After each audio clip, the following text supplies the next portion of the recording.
పంపియేనా? Okay. సంచలనం సృష్టించిన pharma city అక్రమ రైతుల అరెస్ట్ కేసులో ఈరోజు Nampally criminal court PDPP court దాదాపు 27 మందికి బెయిల్ అప్లికేషన్ చేస్తే దాదాపు 24 మందికి 25 మందికి బెయిల్ మంజూరు చేయడం జరిగింది. డిఫరెంట్ షూరిటీ ఇస్తూ 3 months కండిషన్ అంటే ఎస్హెచ్ఓ సమక్షంలో అపియర్ కావాలని చెప్పి Nampally criminal court PDPP special court ఈరోజు ఉత్తర్వులు ఇవ్వడం జరిగింది. దాదాపు సేమ్ ఇన్సిడెంట్లో డిఫరెంట్ ఎఫ్ఐఆర్ చేసినప్పటికీ 36 రోజులు జైల్లో ఉన్నప్పటికీ రకరకాల కోర్టులు మారినప్పటికీ ఈరోజు కోర్టులు కూడా అంటే రైతులకి న్యాయం ఉంది, రైతుల వైపు న్యాయం ఉందని క్లియర్గా ఈరోజు జడ్జి గారు ఈరోజు వాళ్ళ బెయిల్ మంజూరు చేయడం జరిగింది.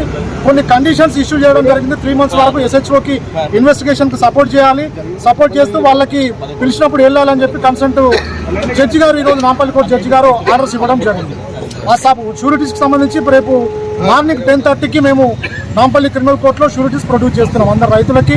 అదేవిధంగా A1గా ఉన్న పట్నం నరేందర్ రెడ్డి గారికి కూడా ఈరోజు ఎంపీ నెంబర్ 512కి తనకు కూడా బెయిల్ మంజూరు చేయడం జరిగింది.